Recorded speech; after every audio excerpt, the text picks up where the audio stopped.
As Nigerians joined other countries of the world to commemorate this year's World Day Against the Death Penalty, a non-governmental organization, Avot Sans Frontières France, otherwise known as Lawyers Without Borders, and other international communities have called on the Nigerian government to abolish death penalty, claiming it does not stop crime. Country Director of Avot Sans Frontières France, Angela Uzoma, made the call in an interview with journalists during the screening of a movie titled Shepherds and Butchers, in collaboration with the Australian and France government to mark the 2023 World Day Against Death Penalty. Clearview News' Imofon Okon was there and now tells us more.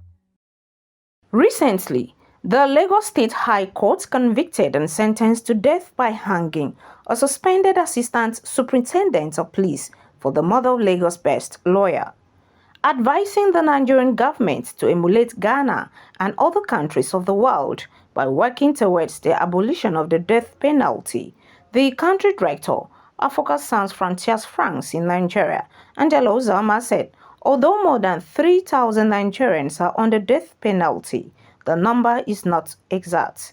Similarly, France and Australia ambassadors in Nigeria said it was high time Nigerian government reviewed the law on the death penalty since the practice was outdated and does not stop crime. But right now, I stand tall as an African to say that the abolitionist movement for the abolition of death penalty is actually right now in Africa.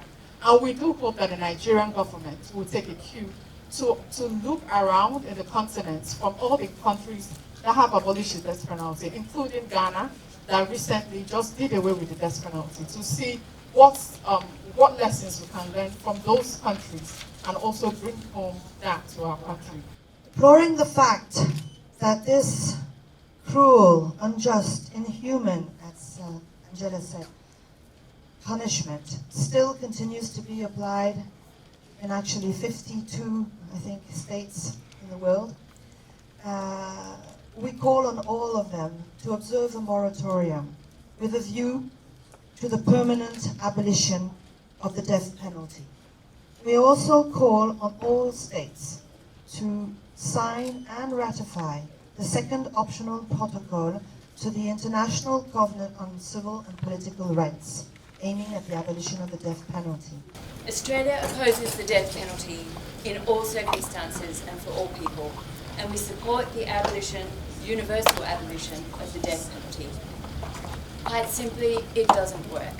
It doesn't deter crime, it does not offer the chance of rehabilitation, and it is irreversible or irrevocable. I therefore call on Nigeria to implement an official moratorium on executions and to move towards the formal abolition of the death penalty.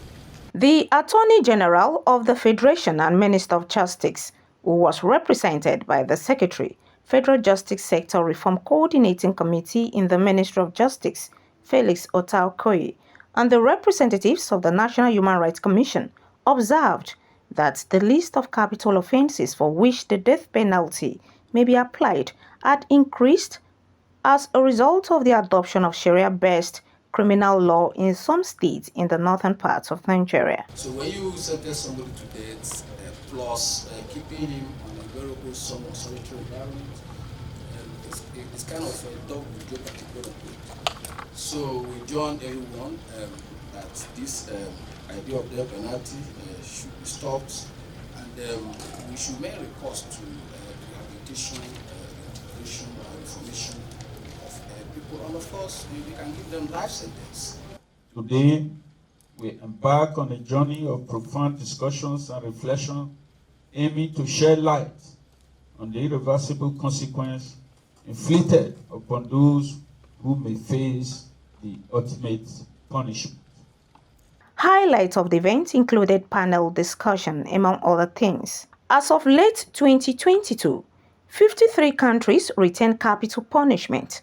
111 countries have completely abolished it legally for all crimes. 7 have abolished it for ordinary crimes, while maintaining it for special circumstances such as war crimes, and 24 are abolitionists in practice. Experts say execute justice not people. Stop the death penalty. Imefonokun, reporting for Clever News.